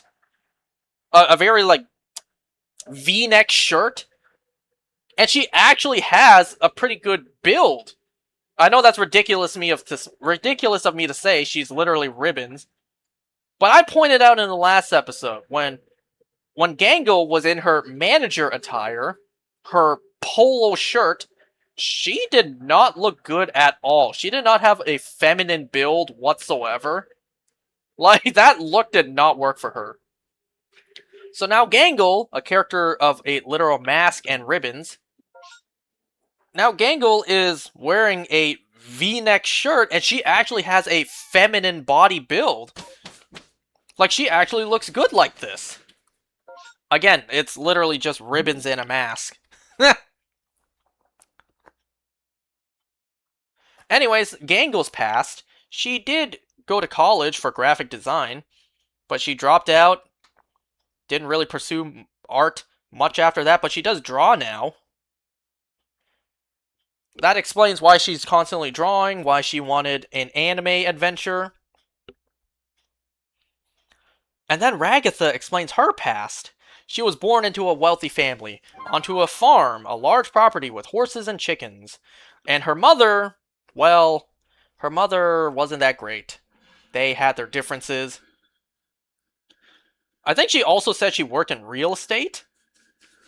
But anyways, the point of all this is, we learn about our character's past. So what this tells me is, they remember their age, their families, their experiences, their interests, but not their names. They come into this world with knowledge about their pasts, but not their names. Why? Why, out of everything to forget, only their names? They remember their families, their jobs, their ages, their interests, but not their names. Why have deliberately that be the one thing they don't remember? Oh yeah, you know what's another thing I realized? So, when Kane gave Pomni her name, he had this, like, slot machine with a bunch of letters on it, and there were only 5 digits. Like, 5 characters. A name like Ragatha or Jax clearly does not have 5 letters in it. So, assuming that Kane also pulled out the old slots machine to help those characters come up with their names, why did he pull out one that's shorter or longer for them? Or is it just random in his insane computer program mind?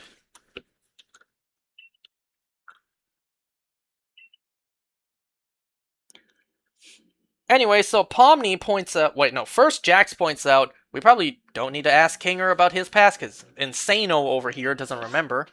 And then Pomni points out, does anyone know about Kinger's wife? Some act surprised, including Kinger himself. Others just act not interested. And if you think about it, there could be a good reason nobody knows Kinger had a wife here. Jax, in the first episode, said Kinger was here supposedly the longest. Kinger and his wife, I don't know, Queener, could have been here long before any of our current cast of characters were here. And she could have abstracted way before anyone showed up. Any of the characters we know. And with Kinger's loss of sanity, probably he forgot his wife himself. And thus he never told these guys, and thus they never knew Kinger had a wife in here. Isn't that kind of tragic to think?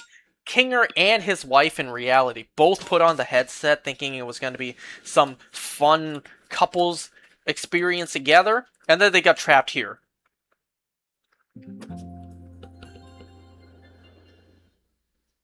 Oh yeah, also an NPC walks in.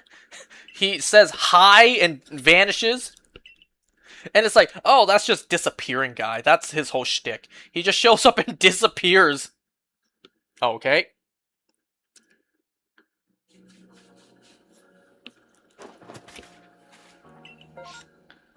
Anyway, so Jax apologizes to Pomni for the president thing. And it's like, wait a second, is Jax apologizing? So Pomni accepts his apology. And thus Jax gets nice and close, like, hey, aren't we such great friends? Eh, Ragatha? And Ragatha just has this expression like, oh shit, how dare you? Or, what have you done? Like, I don't know. I don't get it. This is probably an episode I need to rewatch after I'm done the show, and I know everything. So I probably need to rewatch this episode once I'm finished. I don't know, Jax teasing that he is growing closer as friends with Pomni just to dig at Ragatha? Like, why? Why? Could it be that maybe Ragatha doesn't want Pomni to get too close to Jax? Otherwise, Jax is a bad influence, and then whatever happened with his friend, maybe that frog character is Jax's fault. So he doesn't want that same fate to happen with Pomni because she got too close to him. Or it could be that Ragatha's just lonely and she doesn't want someone kind and innocent like Pomni to choose destructive, impulsive, douchebag Jax over her. You know, Ragatha showing nothing but kindness and compassion, and yet Pomni chooses him, the biggest asshole ever.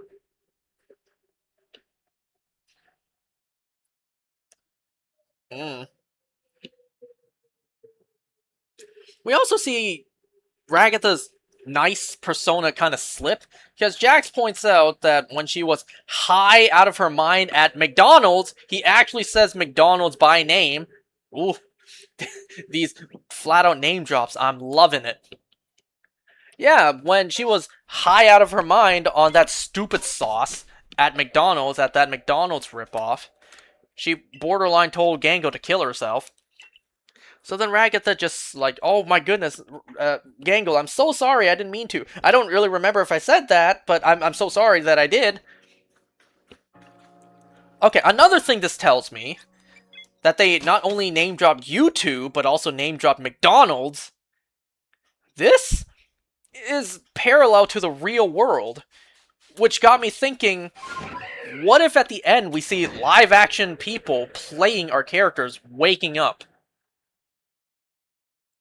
And this also tells me that they remember things that exist in the real world, like McDonald's and YouTube. But not their names. Why specifically their names? Is it so that when they wake up, they cannot join together, find each other easily by their names, and sue the hell out of CNA? Although, you could just put onto like an online forum, like, I was Pomni in there. Ragatha, Jax, everyone else. Are you out there? To literally every other person in the population, they would not understand what that means. But to these 6 characters, they will. Anyways, we also learned that Jax is scared of corn. That's it. Jax has a fear of corn. Okay.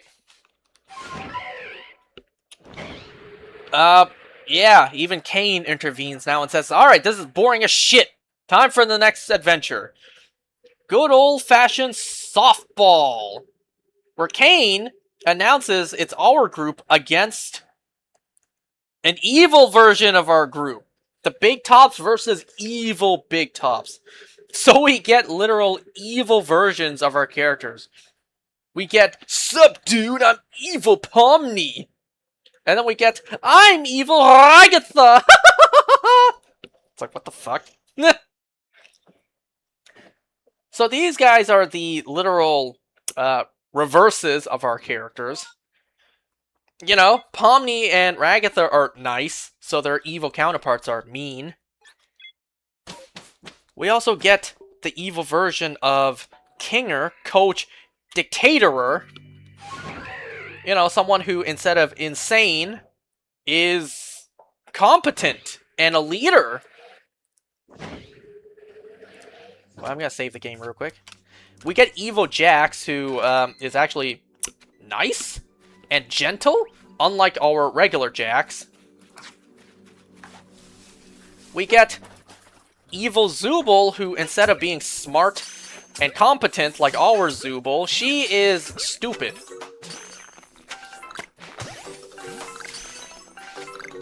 Did we just get like a parody to the anti-fairies? Anti-Cosmo is the smartest anti-fairy there is?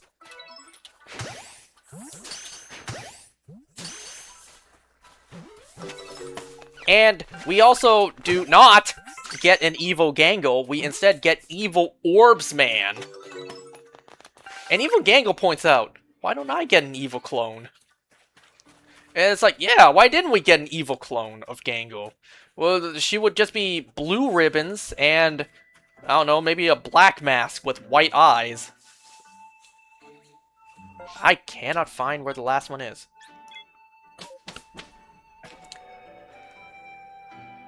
But before the softball match plays, or begins, we have a special guest to sing the American National Anthem. You know, yet another reference to the real world, the actual US National Anthem. And it's Disappearing Man! I'm not gonna lie, when he disappeared, I actually laughed. Because he just started singing the National Anthem, and he just disappeared. He just went, oh, shit. I actually laughed at that.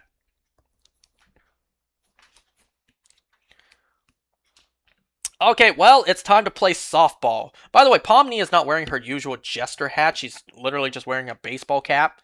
It is so weird to see her without her usual hat on. Like, it's so weird. Anyway, so Ragatha's up first, and she swings the bat. And she looks like she did good, because the evil clones aren't competent. But she still didn't score a point or whatever. I don't know, I don't play softball. Jax actually does like evil Pomni. Because, you know, they vibe together. But then, out of nowhere, a new vote gets cast, and we have no idea what it is. Neither does Jax. So everyone's in favor. Jax gets put into a maid outfit. And, well, Gangle's incessive laughing kind of points that she was the one who suggested this. So Jax is not only vegan, but he's also in a maid outfit. And this explains what I saw in the merch store, because there was a lot of merch of Jax in a maid outfit. And I'm just thinking, well, now I know that's coming up. Anyway, so yeah, Jax being in a maid outfit does not have any motivation to continue this game anymore. So he just throws the game. Oh, by the way, for some reason, the crowd has a giant centipede applauding, and that scares Ragatha. Okay. We know Ragatha's afraid of centipedes, who isn't? But, like, what was the point of that? They literally just did that for the sake of doing that.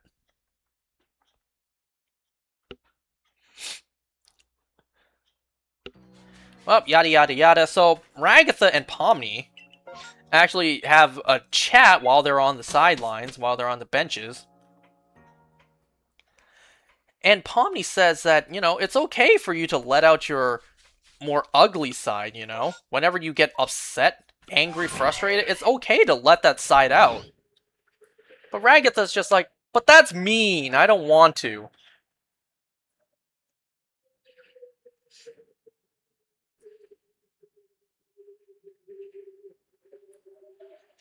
Anyway, so Jax throws a game, so he's back on the bench.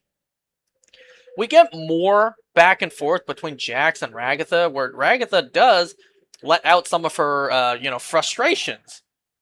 We finally see Ragatha letting out all her pent-up anger, instead of just the very sweet, nice girl we've known her to be the whole time. What is Alpha?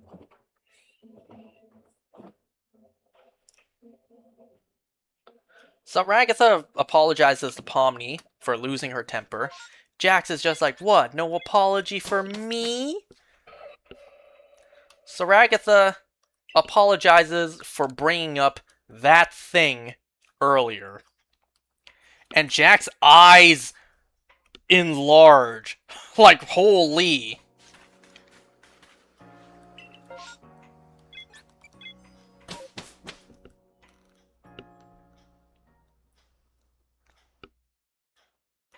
Anyways, whatever. The softball game is still going. It's Pomni's turn. But instead, Pomni offers Ragatha to play for her. Like, hey, do you want a chance at redemption? I'll let you play my turn. So Ragatha goes out and swings the bat, but then she just wins by default because nobody is playing on the other side. Yeah, so Ragatha just wins the game for the team by default somehow. Also, this whole time Jax hates his evil clone, his nice version of himself. So now that his vegan curse has been lifted, he just goes and bites down and starts chewing up his evil, kind self. Alright. Anyway, so yada yada yada, the sizzle reel, the rapid fire suggestion box adventures is over. They go back. Kane is just like, see? Isn't Kane's idea so much better? Whoops. Anyway, so Jax suggests that he takes Pomni to show her that thing he was talking about in the hallway. What thing? I don't know. So, Jax and Ragatha go off. What? Jax and Pomni go off to see something. Gango, Zubul, and Kinger go and relax. That just leaves Ragatha by herself. So she sighs, she walks off. And then, interestingly, when she moves out of the way, we see something eerie in the background. We see an NPC watching her from the distance. Eerily. Just standing there menacingly. Like an actual NPC just stares with eerie music and then just hides behind the corner. And then the episode ends.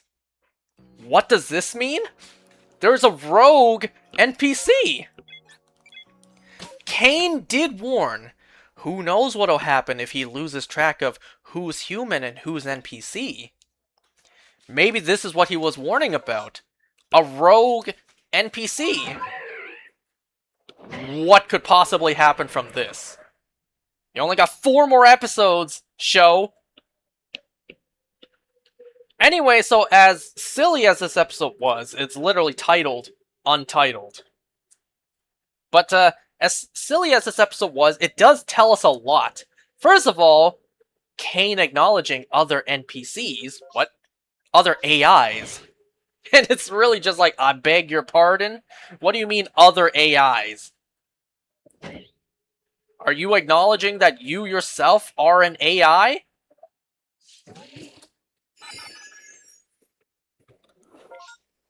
And it also tells me that the characters, like I said, they remember their past lives. Everything except their names. Why? It tells me that there's some sort of unspoken history between Jax and Ragatha. Something that happened with another character, presumably. Maybe that frog character that they so sly teased literally minutes after they brought up that topic. And then, a rogue NPC. Did this NPC become a deviant? Did you guys ever play, Detroit Become Human? This NPC became a deviant.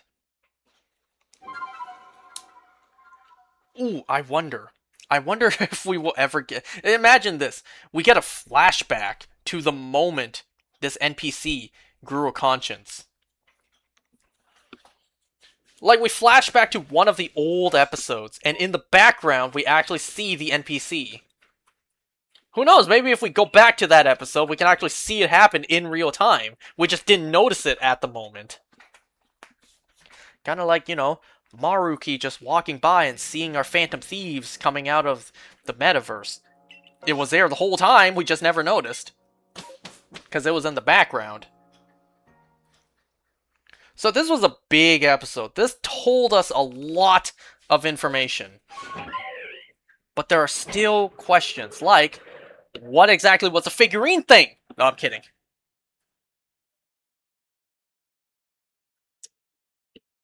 So, Kane, AI. What about Bubble? Is Bubble sentient? Or is Bubble also another AI?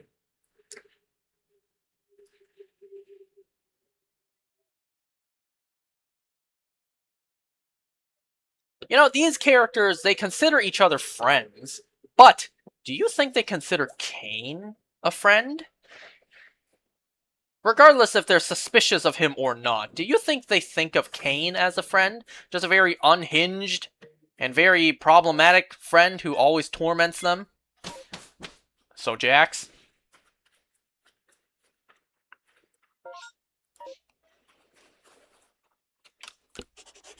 I don't know, if you were them, would you feel betrayed? Realizing that, hypothetically, would you feel betrayed that you found out this person you somewhat considered a friend is not only an AI and not real, but also designed to keep you here, keep you distracted?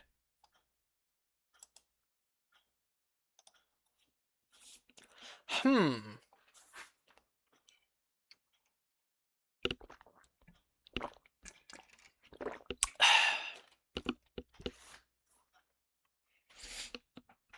But yeah, y'all sleeping on Ragatha. All you guys think about is Pomni porn. What? I mean, what are your options? You have Gangle, a literal string of ribbons, and you have Zubul. No.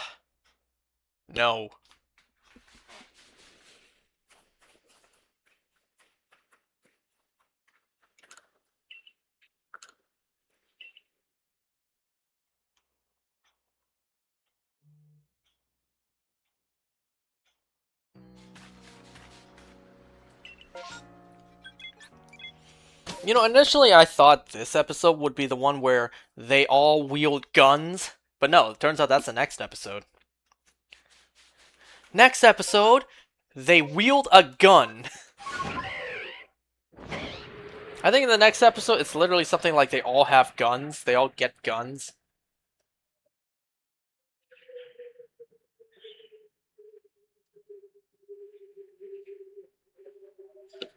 You know, there actually is so much potential with the show, because you know what shows love to do with new seasons? Introduce new characters. If this show had a season 2, they could have introduced another poor sucker getting trapped into this world, and we get another Pomni. Not exactly, but you know what I mean. Another new person trapped in here. You have to teach this new character how this world works, break down the reality like you're stuck here.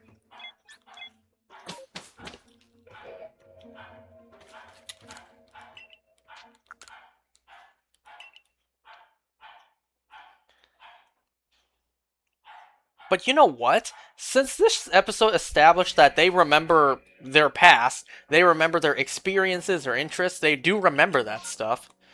Surely that means they remembered the events leading up to putting on that headset.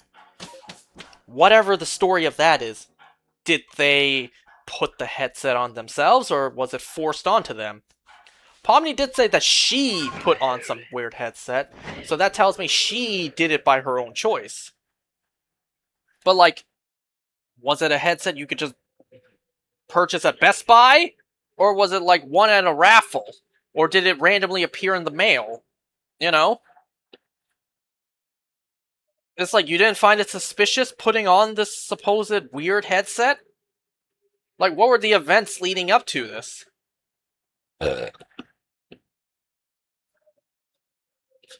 I mean, unless there was no logo printed onto the headset itself, or no logo on the box packaging it was shipped in, shouldn't you have been somewhat warned that this headset was by CNA?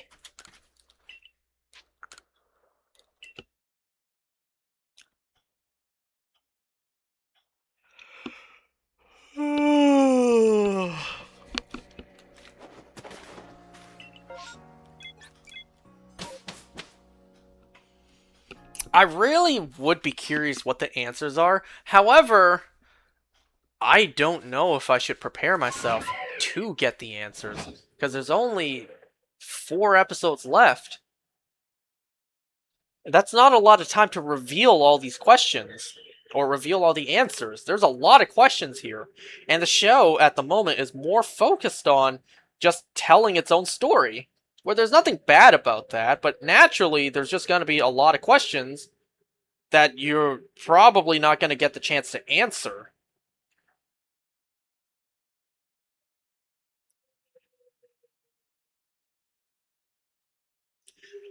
And I kind of doubt, well, you never know. I kind of doubt that the fan base overthinks all this stuff like I do.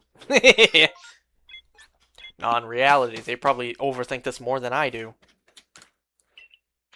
Like a live action ending where the people wake up. Yeah, right.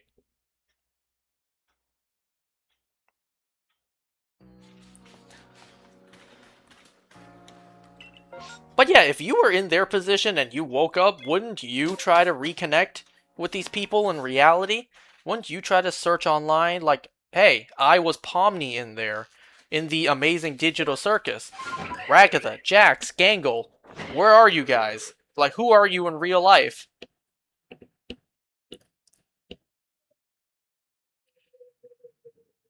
And you know what? If that does happen, if that is the case, Pomni just said that she posts videos on YouTube.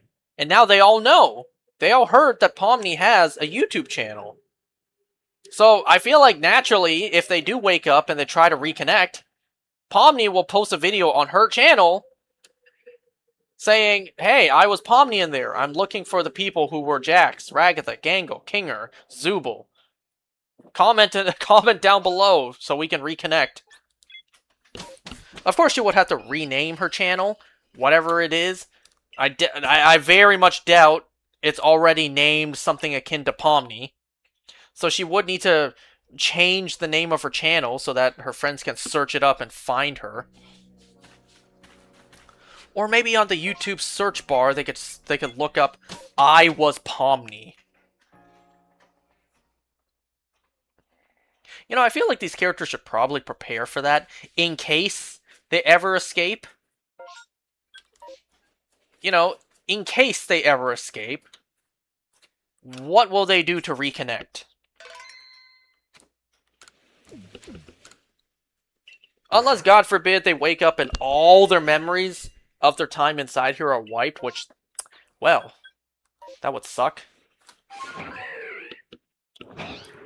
Okay, I'll take a look at that Mime Jr. outbreak, and that'll be it for tonight, because I do need to go to sleep. I gots to wake up early tomorrow. What a bitch life is.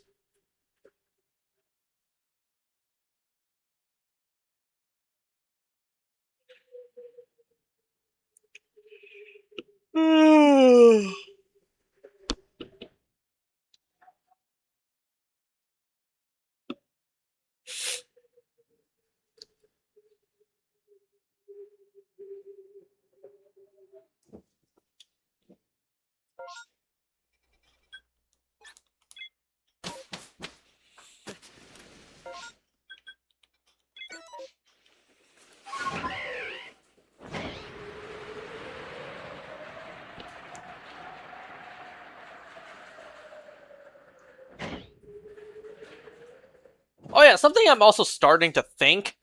I've been questioning, where does Gangle keep getting her mask back? I'm just starting to think that that's just naturally part of her body. Like, she kind of just sheds the mask, and it just grows back.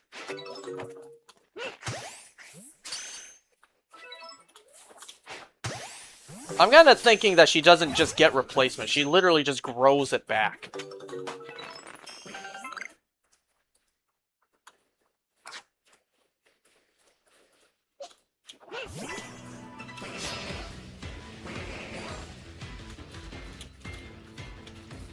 Good. Run away.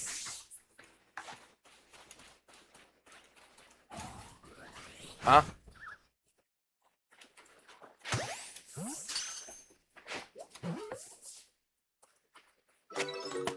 And nothing.